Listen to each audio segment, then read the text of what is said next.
신약성경 256쪽입니다. 로마서 12장 1절, 2절, 2절 말씀 우리 한 목소리로 읽겠습니다. 그러므로 형제들아, 내가 하나님의 모든 자비하심으로 너희를 권하노니 너희 몸을 하나님이 기뻐하시는 거룩한 산 제물로 드리라. 이는 너희가 드릴 영적 예배니라.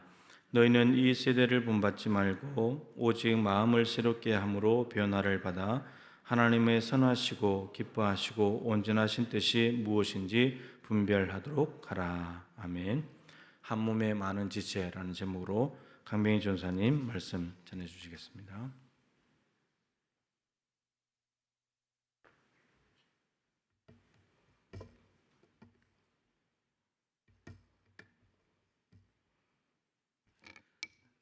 네, 안녕하세요.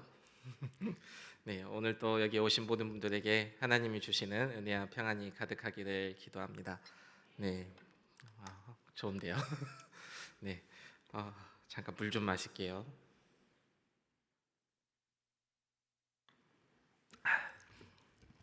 잠깐 옆 사람들 보면서 이렇게 인사 한번 해볼까요? 좌우 앞뒤 다 보면서 당신은 나의 가족입니다. 네. 네, 진짜 가족 말고 좀 가족 아니신 분들한테도 네, 집사님도 우리 가족입니다. 네, 이렇게 한번 인사하시고요. 오늘 말씀의 주제는 가족이 될 것 같습니다. 가족이 됩니다. 가족입니다. 네, 어, 저희가 이제 설교하면서 종종 이야기하는 게 교회 공동체가 가족이라는 이야기를 많이 드렸을 겁니다. 기억나십니까? 지금부터 이제 기억하시면 됩니다.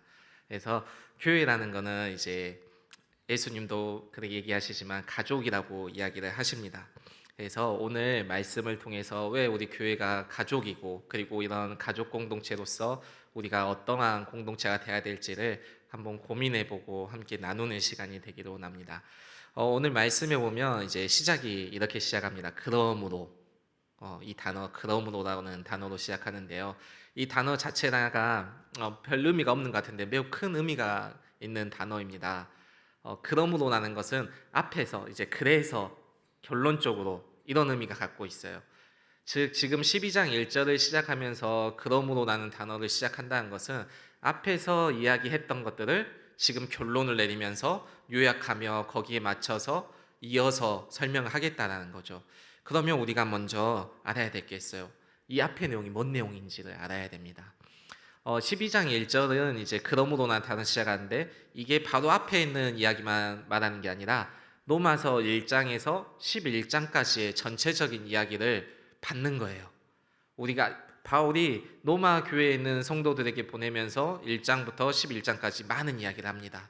아브라함에 관한 이야기도 하고 율법에 관한 이야기도 하고 예수님에 관한 이야기도 하고 할례, 무할례 이런 이야기를 하는데 그 중심되는 이야기가 무엇이냐면 우리가 유대인이나 이방인이나 할례자나 무할례자나 모두가 다 믿음으로 구원을 받았다라는 게 중심이 되고 있습니다. 그래서 로마서 4장 2절부터 3절 말씀을 보면요. 만일 아브라함이 행위로서 의롭다 하심을 받았으며 자랑할 것이 있으려니와 하나님 앞에서는 없느니라. 성경이 무엇을 말하느냐?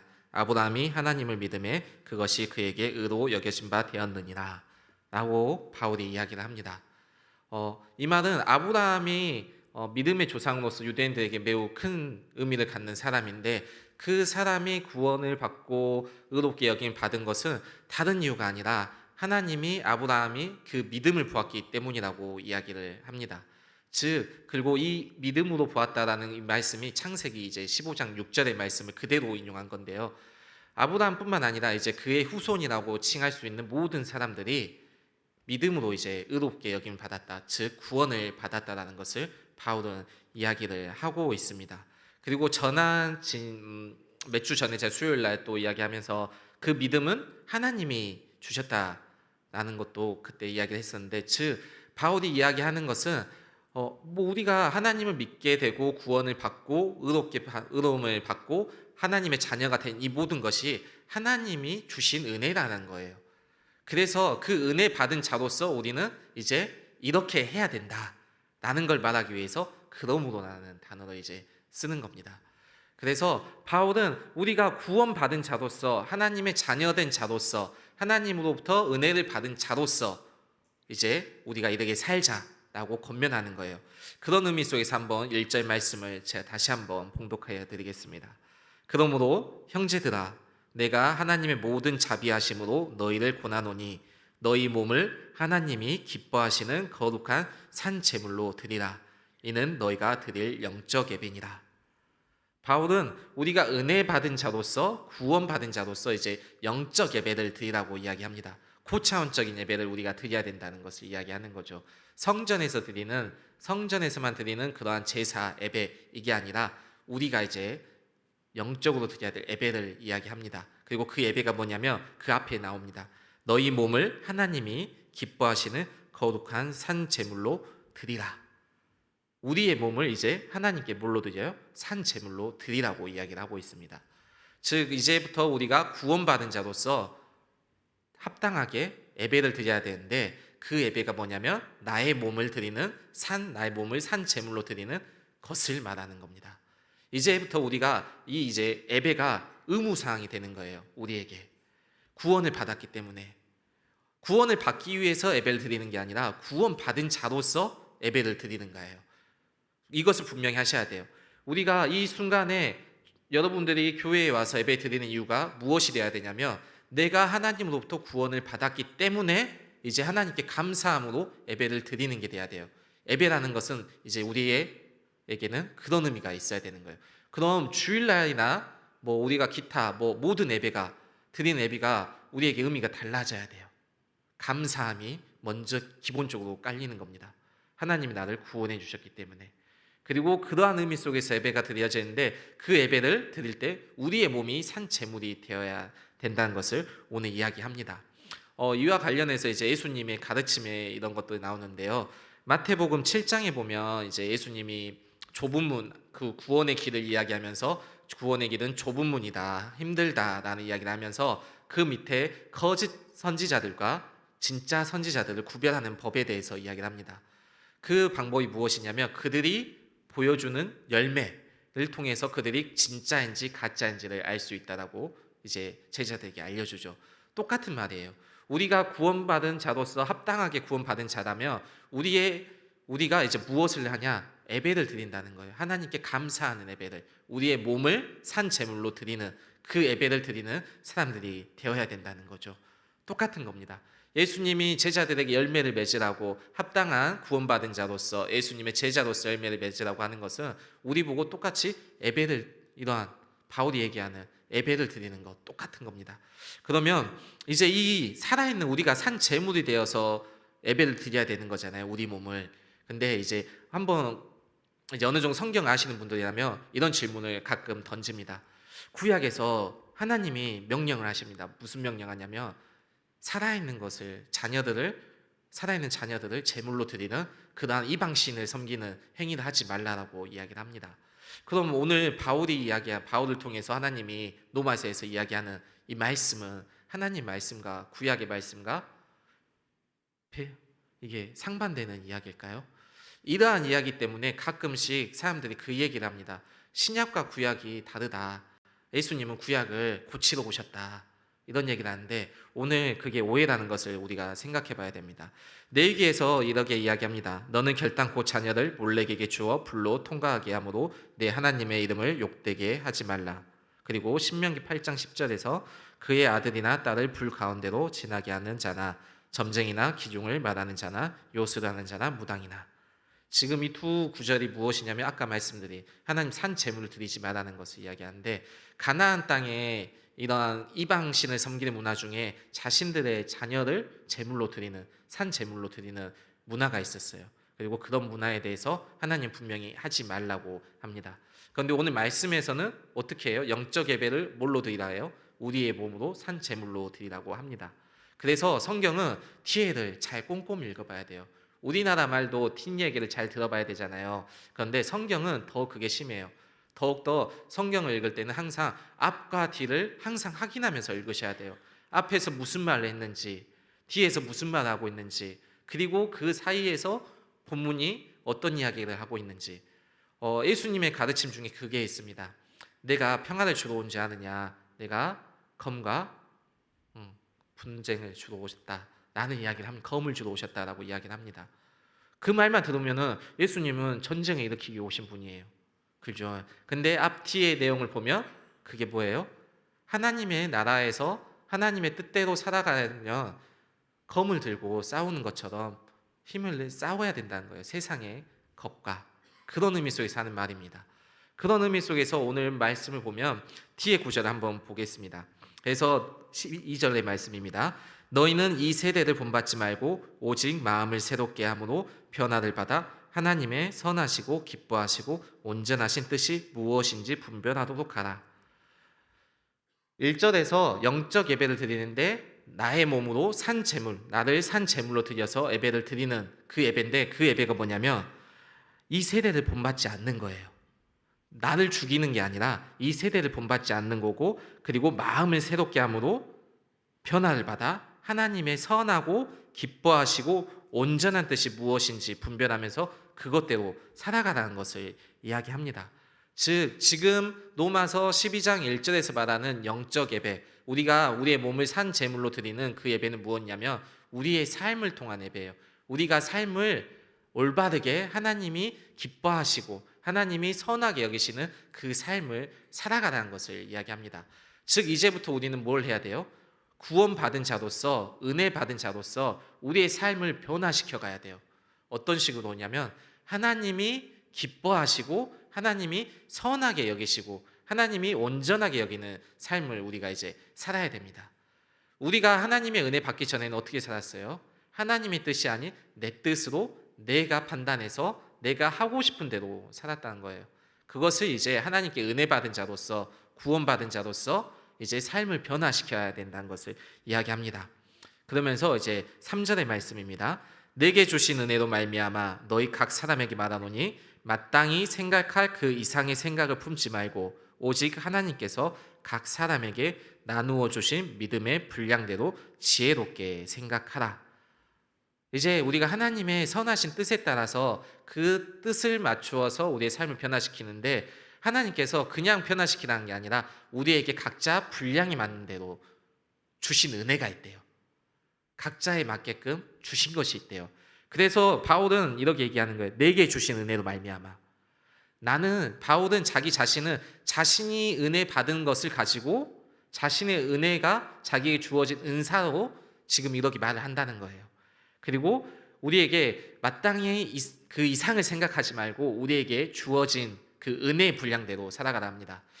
우리나라 속담에 이제 이런 말이 있죠. 분수에 맞게 살아야 된다. 분수대로 살아라. 이 말이 그 말입니다. 이게 안 좋은 말 같죠? 좋은 말이 아닌 것 같은데 이 성경 속 말에서는 정말 좋은 말입니다. 왜냐하면 하나님이 우리에게 각자에게 맞는 사명을 주셨어요. 하나님이 우리를 창조하실 때 각 사람에 맞게 목적에 맞게끔 사람을 만드셨습니다. 그래서 오늘 지금 주위를 한번 둘러보십시오. 저랑 똑같은 사람이 한 명이라도 있나요? 본인과 똑같은 사람이 한 명이라도 있나요? 자녀조차도 내 자녀인데도 다릅니다. 똑같은 뱃속에 나왔는데도 다르다고 이야기를 합니다. 왜 그런가요? 각 사람마다 하나님께서 그 사람을 통해서 하시고 싶은 일이 있으신 거예요. 그 사람에게 맞는 일이 있는 거예요. 하나님이 만드신 목적이 있는 거예요. 그래서 우리는 모두가 달라요. 요즘 유행하는 게 MBTI가 있는데 제가 MBTI가 INTP입니다. 저희 교회에도 INTP가 좀 몇 명 많이 있는데요. 근데 같은 INTP인데 보면은 하는 행동이 다 다릅니다. INTP라고 해서도 다 똑같지가 않아요. 우리가 좀 똑같이 어느 정도 분류를 해서 나누고 싶어 하지만 그러게 성경 속에서는 그러기 말하지 않습니다. 우리는 각 사람마다 다 목적이 있고 뜻이 있습니다. 그 말은 우리에게 하나님이 다 각자에게 은사를 주셨다는 거예요. 그러면 그 은사를 우리가 발견해서 쓸 수 있어야 돼요. 그리고 그 은사를 통해서 우리가 삶을 변화시켜 가야 돼요. 그게 하나님이 우리에게 주신 목적이고 우리가 드릴 영적 예배라는 겁니다. 자, 그런데 이게 있어요. 저도 그렇지만 오늘 찬양팀 찬양하고 이제 드럼 반주, 기타 치고 인도 목사님 인도하시고 피아노 반주 하잖아요. 제가 제일 부러워하는 것 중에 하나가 음악하는 겁니다. 제가 좀 음악 쪽으로 재능이 많이 없어요. 예체능 쪽에 다 재능이 없긴 한데 특히 미술하고 음악 쪽이 많이 재능이 없는데 제가 고등학교 다닐 때 금호고를 강주에 이제 금호고 나는데 금호고에는 축구부가 있어요. 이제 이 축구를 위해서 학교를 다니는 친구들인데 이 친구들도 성적을 봤거든요. 근데 이 친구들은 운동을 하다 보니까 수업을 안 들어와요. 그래서 성적을 매길 수가 없는데 그래서 어떻게 성적을 매기냐면 제일 마지막 밑에다가 깔아요. 그래서 자동적으로 금호고에서 꼴찌는 운동부라고 되는데 제가 그것을 깼습니다. 미술로. 제 미술 성적이 그리고 음악 성적이 축구부 애들이랑 같아요. 저희 반에 2명의 축구부가 있었는데 걔들이 저보다 점수가 좋더라고요. 기본 점수가 안 나왔습니다. 제가 그래서 교회에서 보면은 항상 음악 잘하시는 분들, 찬양 잘하시는 분들, 막 악기 잘 다루시는 데 보면은 너무나 부러워요. 그런데 부러워할 수는 있는데 저에게 주어진 은사는 아니라는 거죠. 왜냐? 저에게는 하나님이 다른 일을 시키시는 거예요. 부족하지만 이렇게 말씀 전하는 일을 시키시고 계십니다. 그리고 그 사람에게는 그것을 이제 시키는 거죠. 그래서 우리가 이 은사, 자기에게 있는 은사에 대해서 좀 만족할 줄도 알아야 돼요. 그래서 빌립보서에서 보면 바울이 이렇게 이야기합니다. 4장 11절의 말씀인데요. 내가 궁핍함으로 말하는 것이 아니라 어떤 형편에든지 나는 자족하기를 배웠노라. 자신의 상황이 어떤 상황에서든지 자족한다는 것은 지금 주시는 하나님 은혜에 만족한다는 거예요. 우리가 하나님이 주시는 은혜에 우리가 만족해야 돼요. 그래야지 우리가 분수대로 살 수 있습니다. 하나님이 주신 분량대로 살 수 있어요. 남의 것이 커 보이잖아요. 그럼 어떻게 되냐면 하나님한테 떼쓰게 돼요. 하나님, 저 은사를 나에게 주십시오. 저 은사도 나에게 주십시오. 내가 저 은사를 가져야만 되겠습니다. 제가 어렸을 때 그랬어요. 방언 기도하는 사람들을 보면서 너무 부러웠어요. 막 방언 여러 방언들 있잖아요. 근데 그 방언들 하는 거 보면은 너무 부럽더라고요. 하나님 앞에 소리내서 기도한다라는 게. 저는 어렸을 때부터 제 목소리가 싫었습니다. 들리는 게 제 귀에 들리는 게 좀 소심해가지고 찬양할 때도 악기 소리 나고 하면은 찬양 소리도 잘 안 들려요. 근데 가끔 자기 목소리는 자기한테 잘 들리잖아요. 그러면은 제 찬양하다 제 목소리가 저한테 들리잖아요. 그럼 저는 찬양을 안 합니다. 좀 특별하죠, 특이하죠. 좀 그런 사람이었어요. 좀 소심하기도 했고 괜히 남한테 민폐 끼치는 것 같고.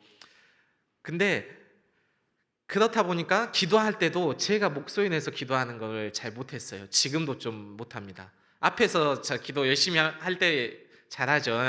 막 소리 내서 하죠. 앞에 서니까 하는 겁니다. 하나님이 시키니까 하는 건데 새벽 기도 때 보시면 아시겠지만 저는 옆에서 누군가 기도하는 소리가 들리면 기도에서 깹니다. 성격이 그래요. 그래서 방언 기도하는 걸 너무 받고 싶었는데 그 방언을 제가 못 받았어요. 그 어렸을 때부터. 근데 그것이 나중에 한번 이제 방언 은사를 이제 통해서 방언 기도를 했었는데 그것을 경험하면서 제가 나에겐 방언이 필요 없다는 게 느꼈어요. 왜냐, 방언을 하니까 머릿속에서 오만 상상이 다 들더라고요. 이게 내가 제대로 하고 있는 건가? 하나님이 지금 나에게 뭔 기도를 시키지? 지금 나 선교 가고 어디 가서 죽는다는 기도하고 있는 거 아닌가?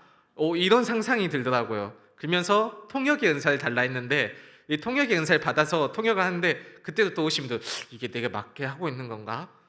내가 지금 제일 올바르게 가고 있나? 이런 생각이 들면서 그때 느꼈어요. 하나님 내 성격 아시고 안 주셨던 거구나. 이런 것처럼 하나님은 우리에게 필요하고 우리에게 맞는 은사를 주셨어요. 그리고 그 은사대로 우리가 살아가야 된다는 것을 오늘 이야기를 합니다. 그런데 그 은사를 가지고 나 혼자 사는 게 아니에요. 오늘 앞에서 인사했죠. 당신은 뭐라고요? 나의 가족입니다. 가족은 뭐예요? 같이 살아가는 존재예요. 떨어져 있더라도 어디에 있더라도 서로 걱정하면서 이 사람이 어떻게 지내는지 뭐하고 지내는지 걱정하면서 함께 살기 위해서 함께 잘 살기 위해서 있는 존재가 가족입니다. 이러한 공동체가 우리 공동체예요. 그래서 로마서 12장 4절하고 5절의 말씀을 보면 이렇게 이야기합니다. 우리가 한 몸에 많은 지체를 가졌으나 모든 지체가 같은 기능을 가진 것이 아니니 이와 같이 우리 많은 사람이 그리스도 안에서 한 몸이 되어 서로 지체가 되었느니라. 우리가 가족 공동체라고 이야기하는데 오늘 말씀에서 무엇이라냐면 그 가족을 넘어서 한 몸이라고 이야기를 해요. 한 몸이 되었다라고 이야기를 합니다. 우리의 몸을 보십시오. 어떻습니까? 제가 한 몸이죠. 두 몸이 아닙니다. 저기에 강병이가 여기 있고 여기 뭐 다른 사람이 있고 그러지 않아요. 하나예요. 그리고 이 하나인데 신기하게 뭐가 있냐면 눈도 있고 코도 있고 입도 있고 손도 있고 귀도 있고 그리고 이 안 보이지만 속에는 오만 기관들이 다 있습니다. 세포들도 엄청 많고요. 혈관도 엄청 길죠. 이런 것처럼 우리가 이런 한 몸이 되어야 된다고 이야기하고 있어요. 그리고 각 사람이 지체를 이루고 있어요. 우리 몸을 보십시오. 제가 여기서 설교하기 위해서 지금 설교를 하잖아요. 근데 이 설교를 하는데 저에게 입이 없다고 생각해 보십시오. 그럼 제가 어떻게 설교를 하죠? 만약에 발이 없다 생각해 보십시오. 제가 어떻게 서서 설교를 하겠습니까? 눈이 없다고 생각해 보십시오. 눈이 없으면 볼 수가 없어요. 아마 앞이 못 보니까 제가 뒤를 보고 할 수도 있고 옆을 보고 할 수도 있고 다른 곳을 보면서 말을 하고 있겠죠. 이런 것처럼 제가 무언가 하나의 행동을 하기 위해서는 우리의 몸이 제 몸이 모두가 함께 같이 가야 돼요. 같이 움직여줘야 돼요. 그런 것처럼 우리가 한 몸의 지체가 되어서 교회가 움직여야 됩니다. 만약에 우리의 교회 순천 동북교회에 수백 명의 사람이 있는데 그 중에 한 명이 아프어서 교회를 안 나온다고 생각하십시오. 근데 그게 우리의 몸이라고 생각해 보십시오. 그리고 그 몸이 그 지체가 내 손이라고 생각해 보십시오. 그 교회가 우리 교회가 제대로 돌아갈 것 같습니까? 지금 우리 교회에 지체들이 많이 있어요. 근데 그 많은 지체들이 있는데 돌아보십시오. 나오지 않는 지체도 있고요. 아파서 힘들어하는 지체도 있고요. 좌절해서 쓰러져 있는 지체도 있고요. 수많은 문제를 안고 있습니다. 그런데 그 지체들을 우리가 돌보지 않는다고 생각하십시오. 그러면은 그게 우리 몸이라 생각해 보십시오. 지금 우리 교회는 제대로 돌아가고 있는 게 아니에요. 한 몸인데 내가 내 몸을 돌보지 않고 있는 것을 이야기하고 있는 거예요. 그래서 우리가 교회에서 항상 서로를 돌봐주고 함께 걸어가자고 이야기하는 거예요. 우리가 한 몸이 되었고 가족 공동체가 되었으니까 함께 살아가야 된다는 거예요. 우리의 분수에 맞게 우리에게 주어진 것을 가지고 그럴 때 교회는 교회가 되어져요.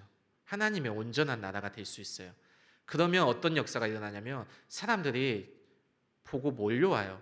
왜 저기는 저렇지? 왜 저곳에는 저렇게 기쁨과 화평이 있지?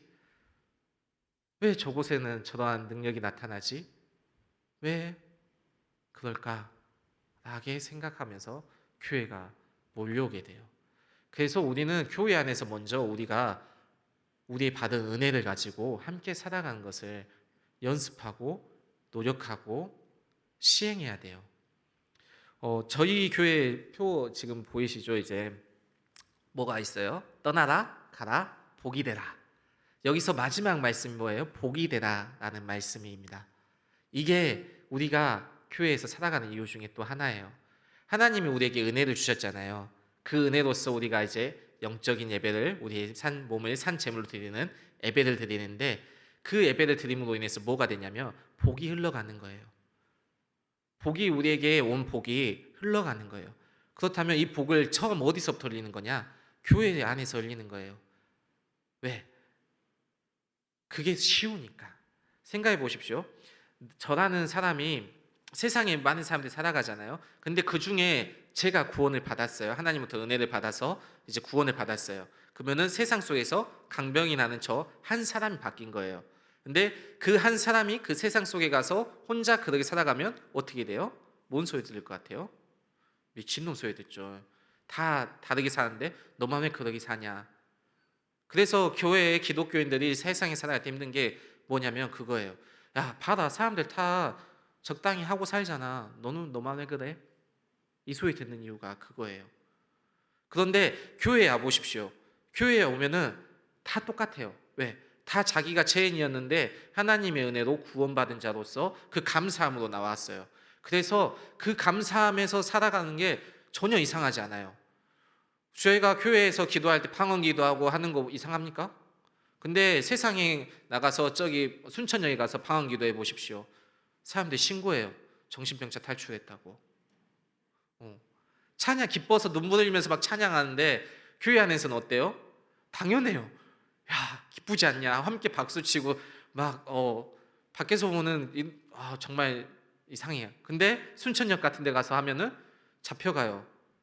시끄럽다고, 이상하다고, 노래 부르면서 왜 우냐고. 그래서 교회에서 우리가 사는 게 중요해요. 교회에서 예배드리는 게 중요해요. 교회에서 함께 봉사하고 나누는 것이 중요한 거예요. 이게 교회 안에서 이루어지면 밖에 나가서 할 때도 힘이 돼요. 아, 내가 이상한 사람이 아니었구나. 이게 당연한 거구나. 하나님께 은혜 받은 사람으로서 이렇게 살아가는 게 당연한 거구나 라는 게 느껴지게 되는 거예요. 그래서 우리가 한 몸이 되고 가족이 되는 거예요. 그런데 가끔 그런 말씀 하신 분들이 있어요. 교회가 아니 바로 그냥 세상 속에 바로 흘려보내도 되지 않을까요? 안 됩니다. 안에서 하지 못하는데 밖에서 잘할 것 같습니까? 안에서 새는 바가지 밖에서도 샌다. 그죠? 그냥 포장하고 있는 거예요. 진실이 아니라는 거죠. 그러니까 우리가 교회 안에서 함께 살아가는 것을, 함께 있는 것을 우리가 기뻐하고 감사하며 누려야 돼요. 그리고 자기가 받은 그 은사를 나누셔야 돼요. 그저 예배에 와서 말씀 듣고 가는 것으로 끝나는 게 아니라 내가 받은 은혜가 무엇인지 확인하고 내가 받은 은혜가 무엇인지 찾으면서 그 은혜를 어떻게 흘려보낼지 고민하면서 교회를 나오셔야 돼요. 그래서 내가 받은 게 있다면 나누시면 돼요. 작은 거라도. 이게 하나님이 나에게 주신 은혜라고 생각하신다면 하시면 돼요. 나이가 무슨 상관입니까? 하나님 앞에서 보면은 진짜 아무것도 아니에요. 하나님의 나이는 어떨 것 같아요? 셀 수가 없어요. 그 나이 안에서 하나님 앞에서 무슨 나이를 자랑할 것입니까? 내 건강이 어떻습니까? 안 좋으면 안 좋은 대로 할 수 있는 일을 하나님이 주셔요. 각자에게 하나님 다 모든 은사를 주셨어요. 은혜를 베풀어 주셨어요. 그 은혜를 우리가 이제 나누면서 살아가기 원합니다. 교회 안에서. 그래서 내가 받은 게 있다. 나 이게 은혜 받은 거야. 그렇다면 나누십시오. 그리고 잘 모르겠다면 나보다 비교했을 때 내가 저 사람보다 좀 더 많은 것 같아. 그러면 그것을 나누시면 됩니다. 나에게 많다는 것은 저 사람에게 부족하다는 거고, 교회는 우리가 모두가 평등해질 수 있는 곳이기 때문에 똑같이 가지면 돼요. 그것을 가질 수 있게 도와주면 되는 겁니다. 그래서 우리 교회가 밖에서 볼 때 이상한 교회로 보일지 모르지만 하나님이 보실 때 정말 아름다운 곳, 우리가 진짜 우리의 몸을 산 제물로 드리는 영적 예배가 이루어지는 곳이 되기를 원합니다. 그래서 우리가 하나님 앞에 칭찬받고 하나님이 기뻐하시는 교회가 되기를 간절히 기도합니다. 아멘. 이 시간 다 같이 찬양을 드릴 텐데요. 지금 우리는 마음을